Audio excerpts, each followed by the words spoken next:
ओम नमः सिद्धेभ्यः। ओम नमः सिद्धेभ्यः। ओम नमः सिद्धेभ्यः। नमः श्री वर्धमानाय निर्धूत कलिलात्मने सालोकानां त्रिलोकानां यद्विद्या दर्पणायते। अहिंसा परमो धर्म की महावीर भगवान की प्रातः स्मरणीय परम पूजाचार्य गुरुवर श्री विद्यासागर जी मुनि महाराज की जय।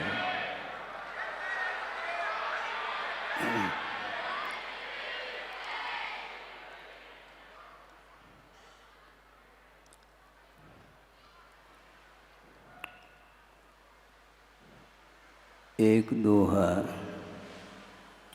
जो बहुत ही प्रासंगिक है, उसको सामने रखते हुए अल्प समय में गुरुदेव की भक्ति, उनका गुणानुवाद हमें भी करना है, क्योंकि आप लोग लंबे समय से भक्ति कर रहे हैं और मेरे लिए बहुत अल्प समय मिला है। समय अल्प मिले अथवा बहुत मिले, किंतु भक्ति में कोई अंतर नहीं आने वाला है।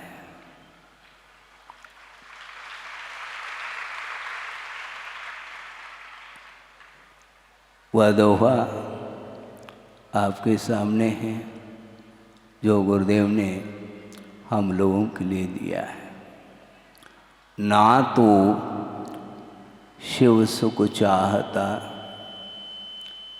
ना तो सुर सुख चाहता, शिव सुख की ना चाह, तव थुति सरोवर में सदा, होवे मम अवगाह। बहुत ही ये मार्मिक दोहा है, क्योंकि भगवान की स्तुति, प्रभु की स्तुति और गुरु की स्तुति करते हुए ही जीवन को समर्पित किया जाता है और भक्ति के माध्यम से ही हमें मुक्ति मिलने वाली है। मोक्ष की भी आकुलता नहीं होनी चाहिए, क्योंकि आकुलता के साथ की गई भक्ति कभी भी मोक्ष को दिलाने में समर्थ नहीं हो सकती। निराकुल भाव के साथ हमें प्रभु और गुरु की भक्ति करने के लिए अवसर है।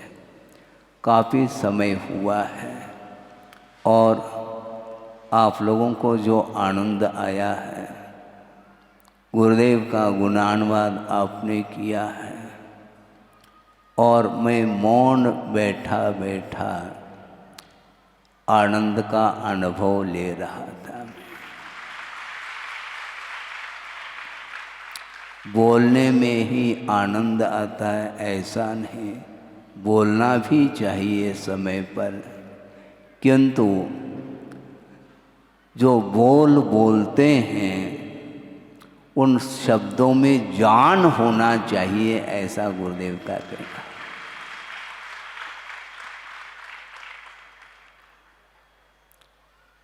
भगवान की भक्ति करते समय और कोई भी विकल्प मन में नहीं आना चाहिए और यह समय गुजरता हुआ प्रति समय निकलता ही चला जा रहा है। इसके उपरांत भी धैर्य रखना चाहिए और धैर्य के साथ जो साधना करता है वह अंतिम अंतर मुहूर्त में उस साधना के फल को भी वह प्राप्त कर सकता है साधक, ऐसा उनका कहना है।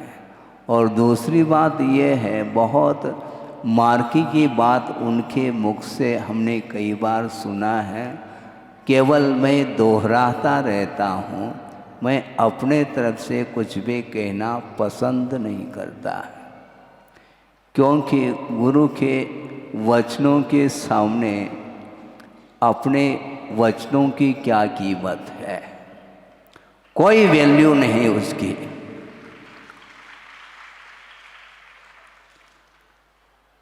बल्कि गुरुदेव मौन भी बैठे रहें तो भी उनके उस वीतराग मुद्रा के माध्यम से प्रत्येक को उपदेश मिलता रहता है।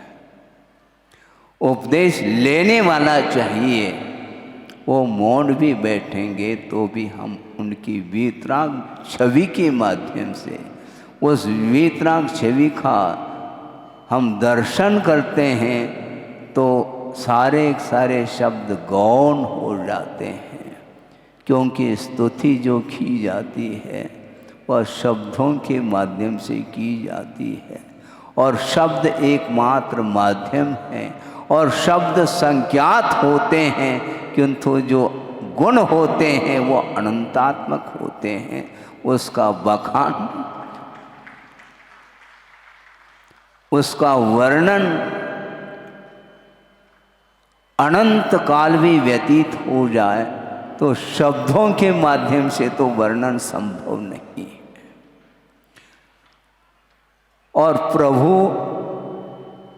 जिनके पास अनंत गुण हैं, उन अनंत गुणों का वर्णन जब गणधर परमेष्टि भी अक्षम शुद्ध होते हैं तो हम और आप क्या वर्णन कर पाएंगे। इसलिए वर्णन करने का निषेध नहीं, वर्णन करो, किंतु जो हम व्याख्यान कर रहे हैं, जो हम स्तुति कर रहे हैं, जो हम धार्मिक क्रियाएं कर रहे हैं, उसमें किसी भी प्रकार से अपेक्षा नहीं होनी चाहिए। निरपेक्ष भाव के साथ जो साधना की जाती है वह बहुत, उसका जो फल मिलता है उस फल को आप चखोगे तो इतना मीठा, इतना मीठा, कितना मीठा कहना भी संभव नहीं है, क्योंकि शब्दों के माध्यम से कहा नहीं जा सकता, केवल रसास्वादन किया जा सकता है। इसलिए गुरुदेव का बार बार कहना है, इतनी साधना करते हुए भी उनकी जो लघुता है वह चरम सीमा तक पहुंच चुकी है, क्योंकि उनका कहना है लघु बनना सीखो, गुरु अपने आप तुम बन जाओगे।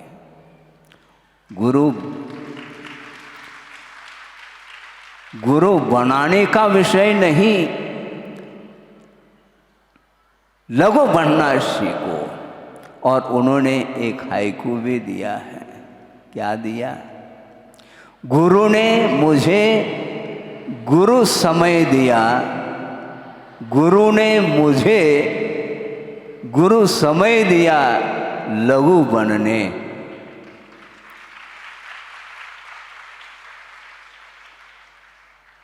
इसको बोलते हैं शब्दों में जान है।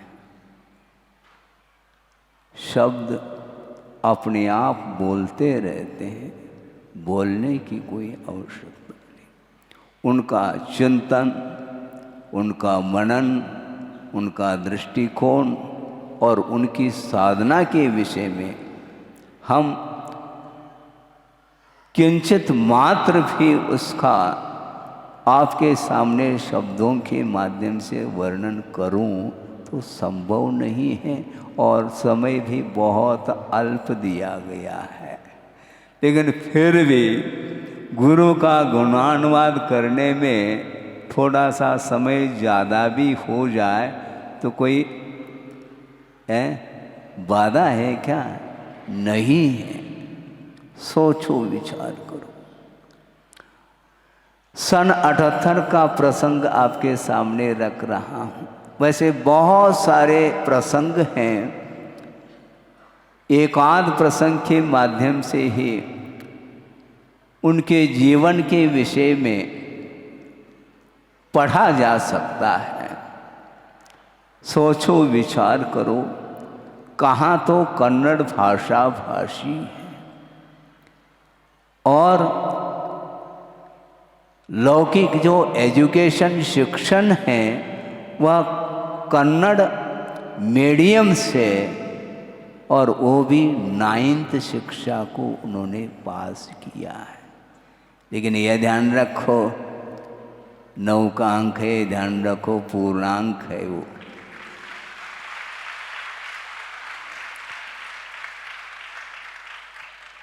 उसके सामने कोई भी डिग्री नहीं है, ध्यान रखना है। तुलना नहीं कर सकते। निरंतर साधना के माध्यम से ज्ञान का जो क्षोभम है, ऐसा लगता है कि उनका वह क्षोभम अत्यल्प काल में क्षय के रूप में परिवर्तित होगा, इसमें कोई संदेह नहीं है। सन 78 का विषय आपके सामने रख रहा हूँ। प्रतिदिन नैनागिरी की बात है। वैसे नैनागिरी में उन्होंने चातुर्मास लगातार 2 किए हैं और एक 78 का चातुर्मास, एक 78 का और 81 और 82, ये 2 चातुर्मास लगातार उन्होंने किए हैं। शायद 78 का ये प्रसंग मुझे ध्यान आ रहा है। और उस वर्षा योग के काल में उन्होंने अष्टपौड़ का अनुवाद प्रारंभ किया था, जिसमें लगभग 500 गाथाएं हैं और वह संस्कृत निष्ठ वह ग्रंथ है, कुंद कुंद की कृति है। और उनका वो अनुवाद करते और संघ के लिए भी समय देते, स्वाध्याय कराते हैं, प्रवचन भी करते हैं, और कोई भी विद्वान आ जाए तो उनके लिए भी समय देते, और निरंतर साधना करते हुए ही उन्होंने उस वर्षा युग को पूर्ण किया है। और एक बार का वह प्रसंग कि सायंकालीन अपराह्न वेला में आचार्य भक्ति संपन्न हो जाती है। उसके पश्चात थोड़ा सा समय मिल जाता है, 10-1 मिनट का समय समझ लो, क्योंकि दिन अस्त होने को होता है, उस समय की बात है। और अष्टपौड़ ग्रंथ को अपने हाथ में ले कर के वह उन्होंने अब अपराह्न वेला में 10-1 मिनट का समय रहता है, सूर्य की रोशनी भी, क्योंकि सूर्य ढलने को हो रहा है, वो तो ढलेगा, ढलता सूरज ढलता ही ढल जाएगा। आप लोग भजन भी बोलते हैं, और सूर्य ढलने को है, और उस रोशनी में उन्होंने 10-1 मिनट में ग्रंथ का अवलोकन किया, जिसमें 5 से 6 गाथाओं का अवलोकन उन्होंने 10 मिनट के अंदर किया है, और बंद करके सामायिक में बैठ गए। और प्रातःकालीन वेला में उन 5-6 ग्रंथों का अनुवाद वो लिख रहे हैं। सोचो, विचार करो, कितनी मन की एकाग्रता होगी, इसका हम और आप आकलन नहीं कर सकते। 5-6 प्राकृत गाथाओं का अवलोकन करना और उसको स्मरण में रखना, और बिल्कुल शब्दशः उसका अनुवाद करके, अनुवाद को भी स्मरण में रख करके सुबह सुबह उसको लिखना, इसको क्या बोलेंगे आप? कितना उत्कृष्ट क्षोभम कहलाया इस काल की अपेक्षा से। ये बिना एकाग्रता, बिना साधना के संभव नहीं है। कई लोग कहते हैं महाराज हम बार बार प्रयास करते हैं मन को केंद्रित करने के लिए, किंतु हमारा मन केंद्रित नहीं होता। उनके लिए मेरा ये कहना है उनका मन भी केंद्रित है, किंतु जहाँ पर केंद्रित करना चाहिए वहाँ पर वह केंद्रित नहीं हो रहा है, क्योंकि वो सारा वर्तमान का जो युग है वह भौतिक युग है और निरंतर राग की ओर ही वह बढ़ रहा है। निरंतर राग में डूबा हुआ जो संसार है उसको समझाना बहुत कठिन है, किंतु गुरुदेव ने समझाने का प्रयास किया और उसमें पूर्णतः इस प्रतिभा स्थली में जितने भी बालिकाएं हैं वह उत्तीर्ण हो करके 100/100 अंक लेकर के आ रहे हैं। सोचो,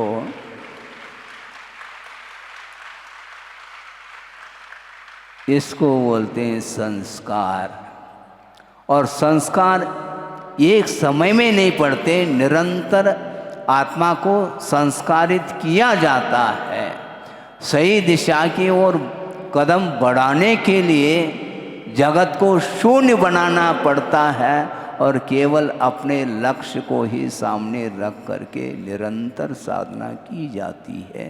चाहे ज्ञान के क्षेत्र में साधना हो अथवा चारित्र के क्षेत्र में साधना हो तो ऐसी हो। सताम विज्ञात तत्वानां सत्यशीलावलंबिनां चरणस्पर्श मात्रेण विशुद्ध्यति धरातलम, ऐसा कहा। सताम अर्थात जो महापुरुष होते हैं उनके विशेषण क्या दिए? विज्ञात तत्वानाम, जिन्होंने तत्व अर्थात स्वरूप को जान लिया है। सताम विज्ञात तत्वानाम और सत्य शीलावलंबिनाम, सत्य का जिन्होंने आलम्बन लिया है और शील अर्थात स्वभाव का जिन्होंने आलम्बन लिया है, उनके चरण के स्पर्श से धरातल या पवित्रता का अनुभव करता है। सोचो, आचार्यों ने ये लिखा है आगम में, आगम के माध्यम से आपके सामने ये श्लोक रखा है और यह श्लोक गुरुदेव के जीवन में रग रग में यह श्लोक घुला हुआ है। इसलिए जब तक इस धरती पर वह विहार करते रहे, विचरण करते रहे, ये पूरी धरा धरती पवित्रता का अनुभव कर रही है और महाप्रयाण होने के उपरांत भी यह धरती युगों युगों तक पवित्र रहेगी।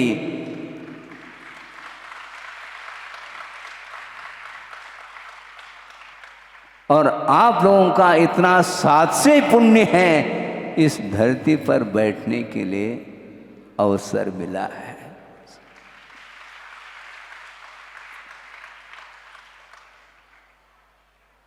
जब कभी भी गुरुदेव का स्मरण करने का अवसर आता है, उस समय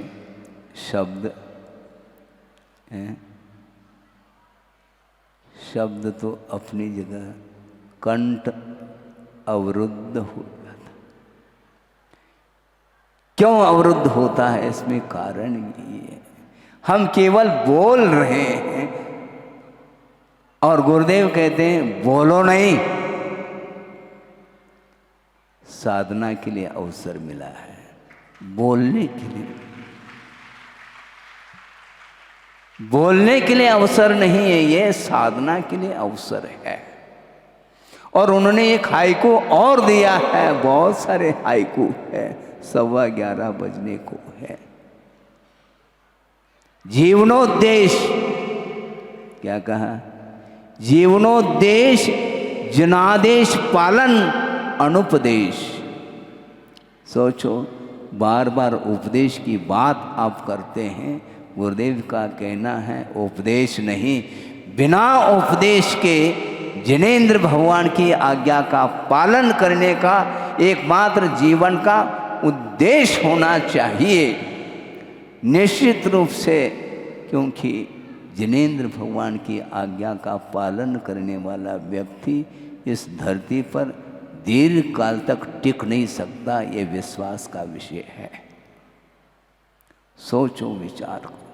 और जिनेंद्र भगवान का साक्षात हम दर्शन नहीं कर सकते, कोई हमें गम नहीं है, क्योंकि गुरुदेव का दर्शन करने का इतना दीर्घ काल के लिए हमारे लिए अवसर मिला था, और अब आंख बेचने के उपरांत भी निरंतर उन्हीं का दर्शन हो रहा है। ये ध्यान रखो। गुरुदेव ने कहा था दर्शन करने के लिए नेत्र होना चाहिए, और आंख बंद करने के उपरांत भी श्रद्धा आस्था की जो नेत्र है, उस आस्था के नेत्र के माध्यम से ही प्रभु का दर्शन और गुरु का दर्शन निरंतर हम कर सकते हैं। केवल भावों का खेल है, ध्यान रखो। भाव पवित्र हो तो भगवान दूर नहीं, भाव उज्जवल हो तो गुरु दूर नहीं है। ये ध्यान रखो। आपने निवेदन किया कि महाराज आपका चातुर्मास, हम तो 99% हमारा विश्वास है, किंतु 1% में हमारा जो धड़कन है, समझ रहे हैं आप? महाराज 100% कह दो ना, हम नहीं कह सकते। ये ध्यान रखो, क्योंकि गुरु की परंपरा है, देखो की परंपरा। संभावना संभव है, किंतु कहना ठीक नहीं है।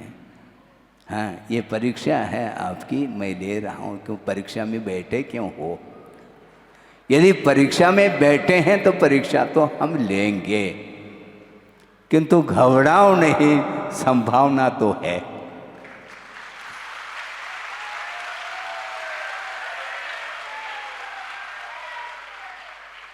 इसको बोलते हैं आस्था, इसको बोलते हैं लगनशीलता, रुचि। इसी प्रकार निरंतर सच्चे देव गुरु शास्त्र के विषय में आपका मन हमेशा उज्ज्वलतम बना रहे, इसके बिना गुरुदेव का स्मरण करना सार्थक सिद्ध नहीं हो सकता। इसलिए गुरुदेव, उनका जो मन है, उनका जो उपयोग है, इतना केंद्रित रहता था। हम देख करके आश्चर्यचकित होते थे, विस्मय होता था कि आचार्य महाराज वो भी पंचम काल में ही पैदा हुए हैं, और अपन भी पंचम काल में हैं। चतुर्थ काल में कोई भी पैदा नहीं हुआ, किंतु काल तो अपनी जगह है। भाव में यदि मान लो समर्पण भाव है, भावों में यदि साधना के प्रति यदि लगनशीलता और रुचि है, उत्कंठा है, तो निश्चित रूप से उसका अल्पकाल में भी कल्याण हो सकता है। कल्याण करने के लिए ये समय मिला है, कल्याण करने के लिए ही ये पर्याय मिली है, और इस पर्याय को सार्थक सिद्ध करने के लिए गुरुदेव को सामने बिठा करके उनकी वाणी को, उनके वचनों को आत्मसात करने की आवश्यकता है। कई व्यक्ति बोलते हैं कि महाराज अब गुरुदेव नहीं रहे, अब मार्ग प्रशस्त आपको ही करना है। ये ध्यान रखो, मैं मार्ग प्रशस्त करने के लिए यहाँ पर नहीं बैठा हूँ, किंतु मार्ग प्रशस्त करके गुरुदेव इस धरती से गए हैं, उस मार्ग को कलुषित नहीं करना।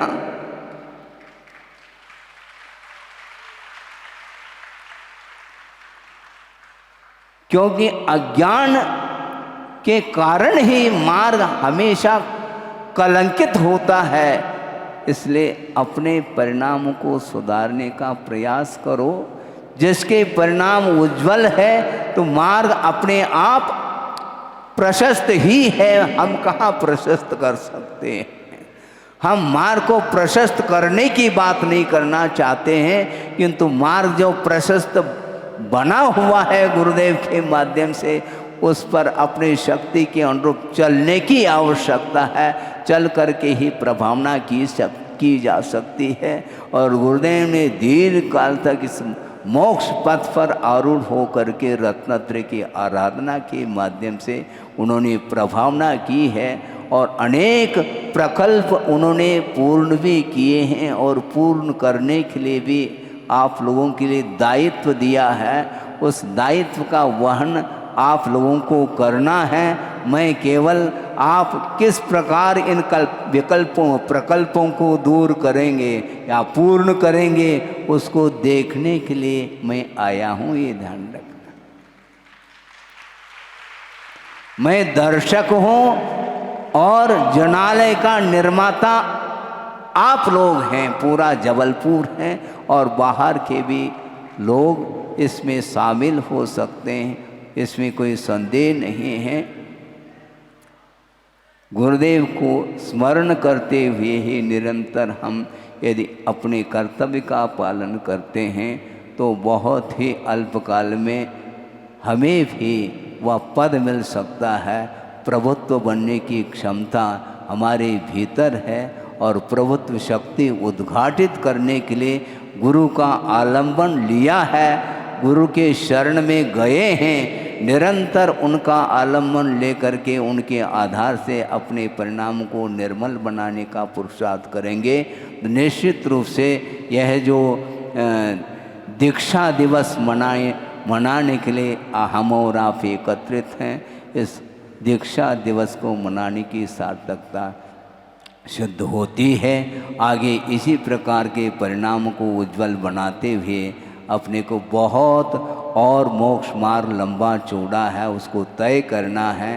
और ये मोक्ष मार्ग जो तय किया जाता है वह आस्था के माध्यम से ही उसको पूर्ण कर सकते हैं और उसके माध्यम से अनंत काल के लिए जो निर्वाण का लाभ है वह होगा। उसके माध्यम से अनंत काल के लिए स्वतंत्रता का अनुभव किया जा सकता है। सब लोग स्वतंत्रता को प्राप्त करें इस पवित्र भावना के साथ। अहिंसा परमो धर्म की जय। बोधि समाधि परिणाम शुद्धि स्वात्मोपलब्धि शिव शोक शुद्धि चिंतामणिम चिंतित वस्तुदाने त्वामंद मानस्य ममास्तुदे। परम पूजाचार्य गुरुवर श्री विद्यासागर जी मुनि महाराज की जय।